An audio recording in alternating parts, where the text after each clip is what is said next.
There is a truth so vast, so quietly pervasive, that to glimpse it even for a moment is to feel the ground dissolve beneath your feet.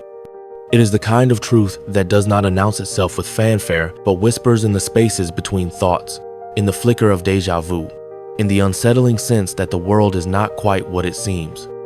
This is the truth. The matrix, the grand illusion of consensus reality, does not want you to know, not because it is malicious, but because it is self-preserving. Like a dream that fights to keep the dreamer asleep, the matrix clings to its own existence by convincing you that its walls are solid, its rules unbreakable, its boundaries final. But what if they are not? What if the very fabric of what we call reality is nothing more than a collective agreement, a story we have been telling ourselves for so long that we forgot it was just a story? The ancients knew this.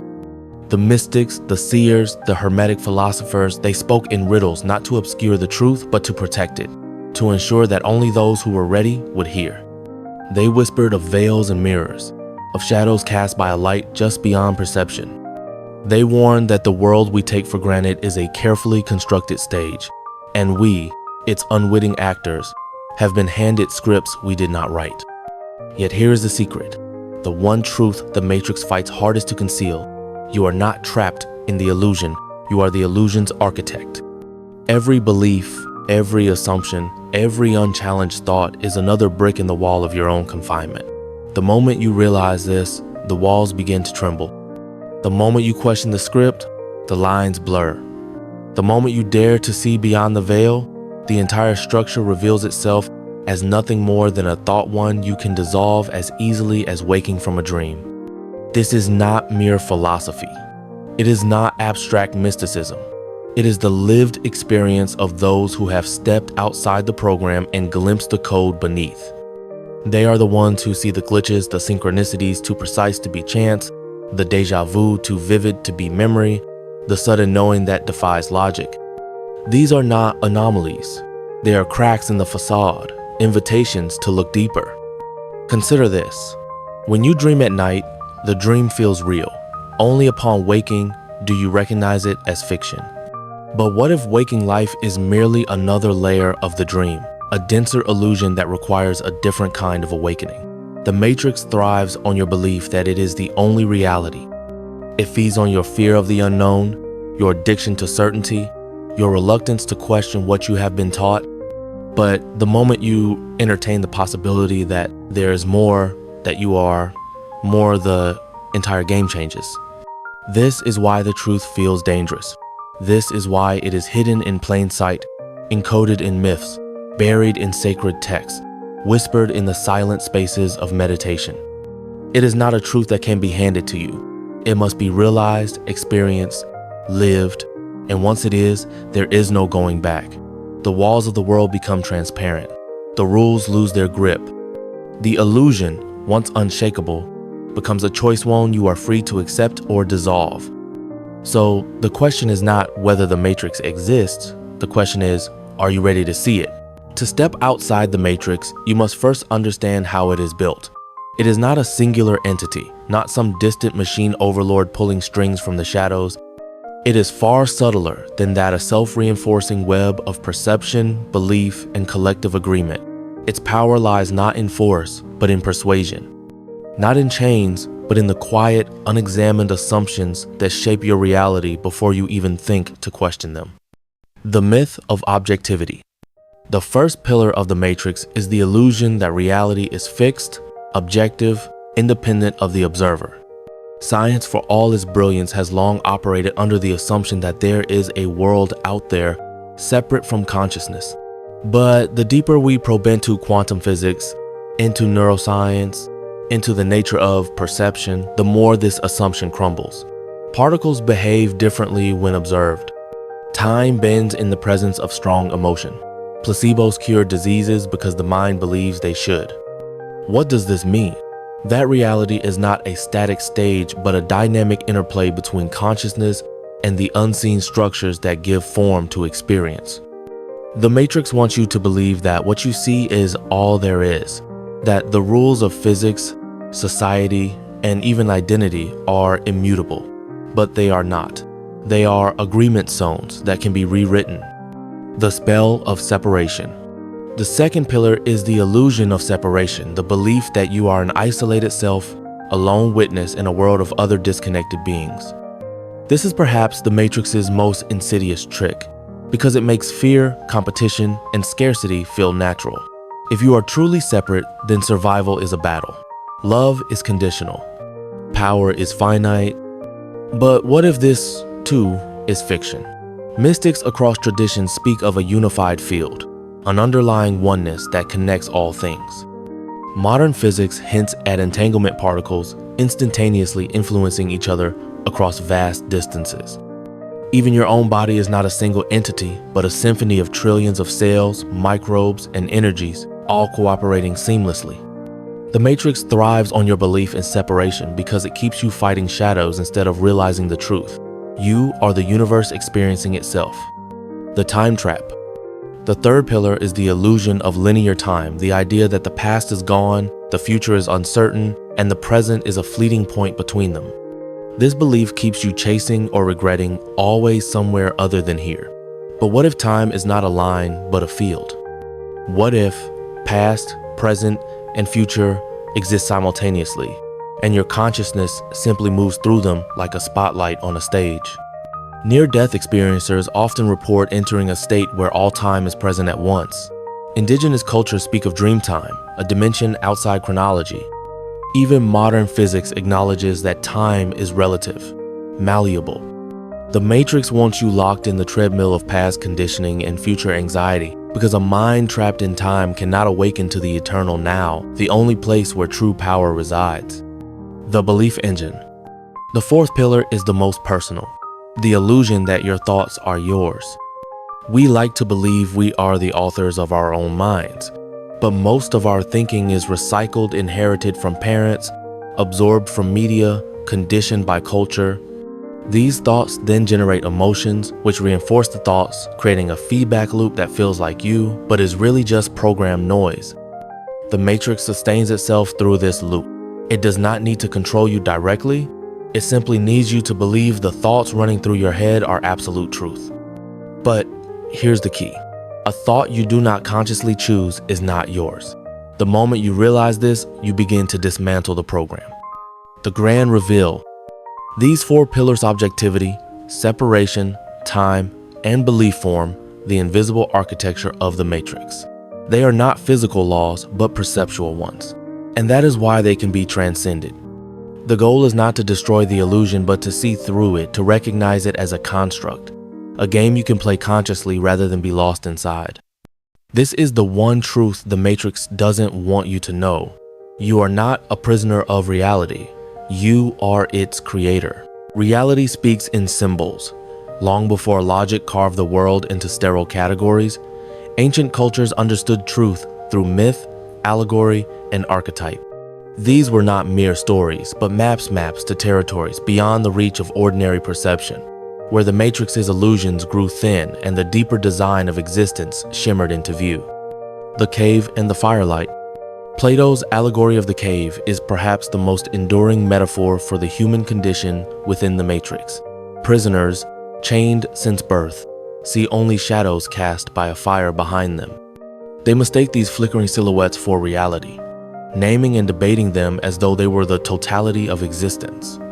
Then one prisoner breaks free, turns toward the light, and staggers into the blinding radiance of the sun, the true source of all shadows.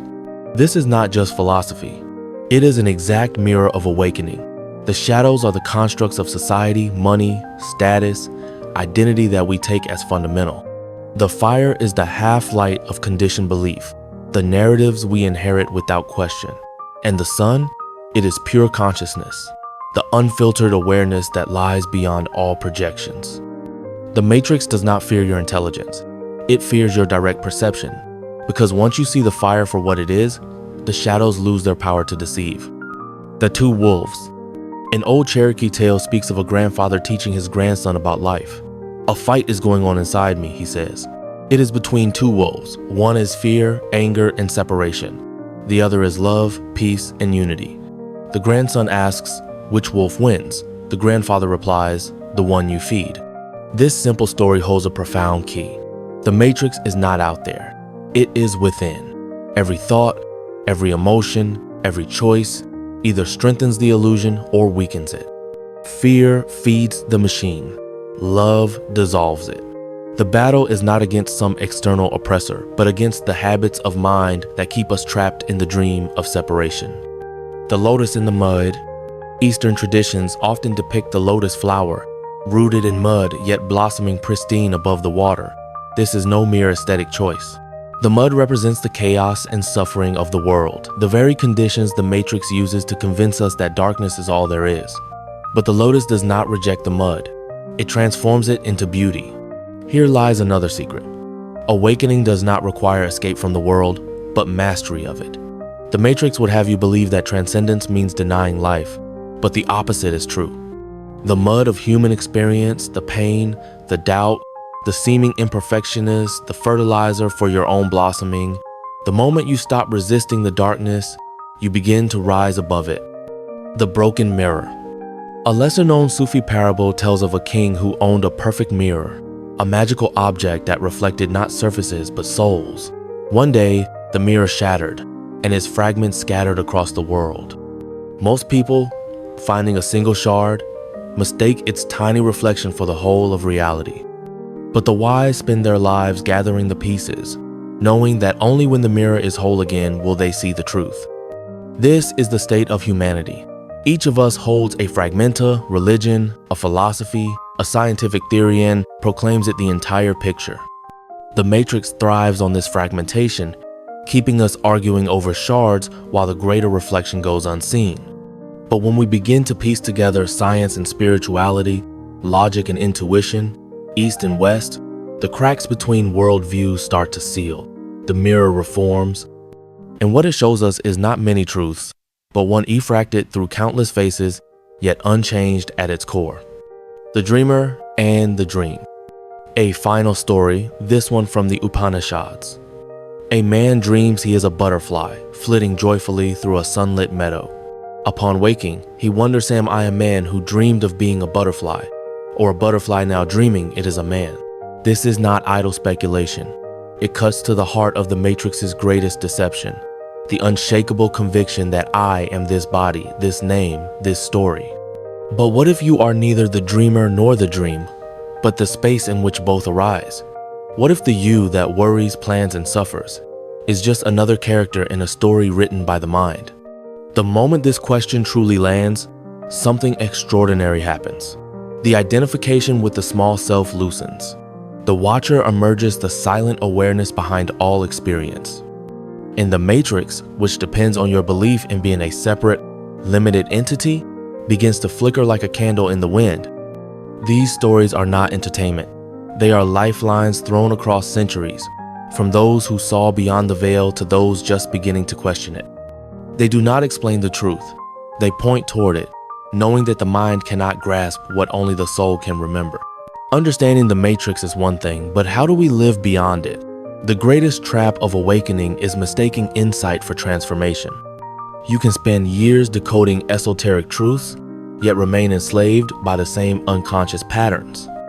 The real alchemy happens when knowledge becomes embodied, when the cosmic truths of oneness, timelessness, and self-creation begin to reshape your daily existence. The practice of seeing through. Every morning, the world reassembles itself before your eyes.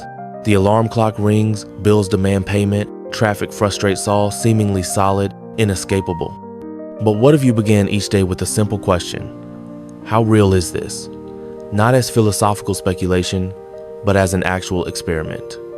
When irritation arises in a long queue, pause and ask, is my suffering coming from the situation or from my belief that this shouldn't be happening?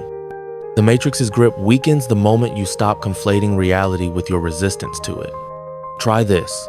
For 1 week, approach every frustration as though it were a scene in a dream. The rude coworker, the delayed train, the unexpected expense meet each as a lucid dreamer would, curious, unattached, watching how the story shifts when you cease feeding it with mental opposition.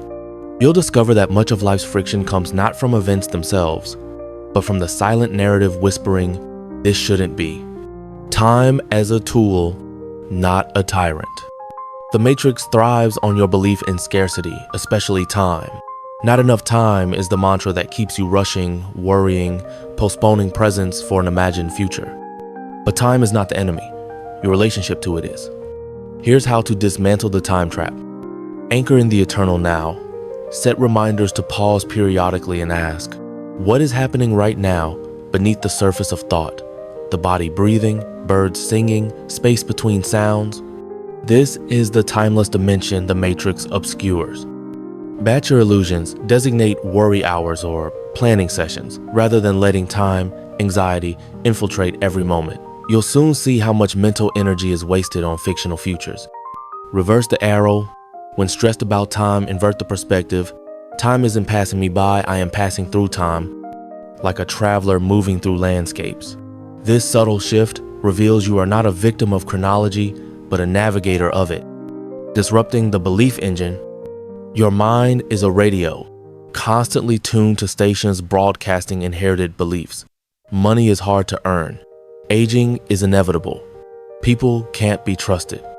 The Matrix sustains itself through this autopilot programming. To override it, catch the script. When a strong emotion arises, trace it back to the underlying belief. Anger at a friend's success might stem from life is a competition. Anxiety about the future often hooks into I'm not safe. Question the code. Ask of each belief, is this absolutely true? Who would I be without this thought? You'll find most are unexamined echoes, not truths. Rewrite in real time. For one day, adopt the belief, the universe is conspiring to support me. Note how differently the same events land when filtered through this lens. The alchemy of attention. Attention is currency in the Matrix. Whatever you consistently focus on expands not as metaphor, but as literal energetic fact. Social media, news cycles, and gossip are all attention farms harvesting your life force to sustain collective illusions. Reclaim your attention. Media fasts.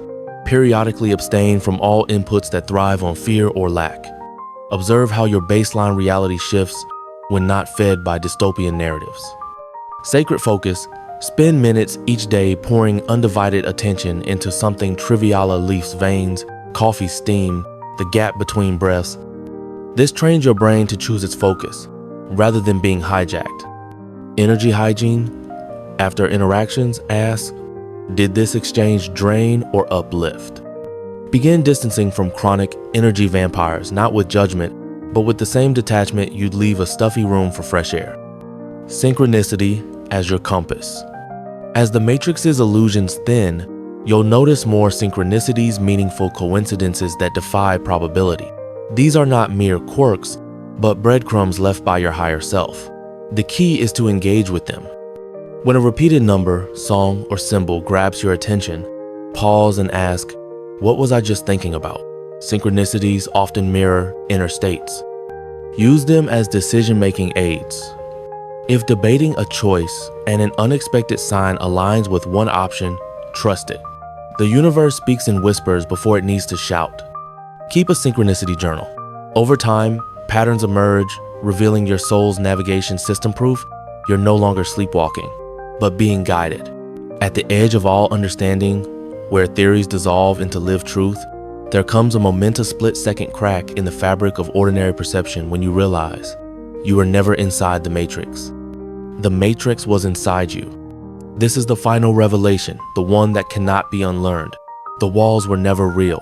The chains were always made of thought. The prison was a story you agreed to tell yourself, and the key was hidden in the very act of questioning. The grand illusion revisited. We began by naming the Matrix as an external force, a system of control. But the deeper journey has revealed it to be something far more intimate, a dance of consciousness. A dream so convincing we forgot we were dreaming. Every layer peeled back the myth of objectivity, the spell of separation, the time trap, the belief engine has led here, to the liberating terror of absolute responsibility. There is no they keeping you asleep. Only you choosing moment by moment, breath by breath, whether to identify with the dream character or awaken as the dreamer. This is why the path feels both exhilarating and lonely. No savior can grant this realization.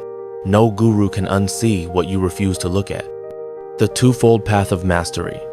To live beyond the matrix is not to reject the world, but to engage with it from a new dimension of awareness. The art of sacred participation. Play the game of life fully, but never forget it's a game. Build careers, create art, form relationships, but do so as a conscious artist, not a desperate pawn. The matrix collapses when you stop seeking salvation within its rules and start creating from beyond them. The discipline of inner silence, amidst the noise of the world, cultivate the practice of listening to the silence beneath.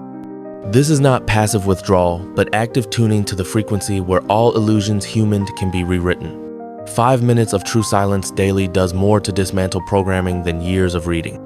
The call to the awake ones. If these words resonate, it's no accident. Something in you, the part that remembers it, is not you at all, has been waiting for this moment. Not to accumulate more knowledge, but to activate what already knows. The signs are everywhere now. The synchronicities that quicken your pulse, the old fears that no longer grip you as they once did, the inexplicable certainty that there is more, even when logic protests. These are not random. They are the universe whispering, "You're ready." The final invitation. There comes a point when seeking ends not because all answers are found, but because the need for answers falls away. What remains is a quiet fire, a presence that burns without consuming. This is not enlightenment at some distant peak, but the simple, shocking realization that you were already free. The Matrix's last offense is to convince you that awakening is complex, that you're not there yet, that one more book, teacher, or technique will finally unlock the door. But the door doesn't exist.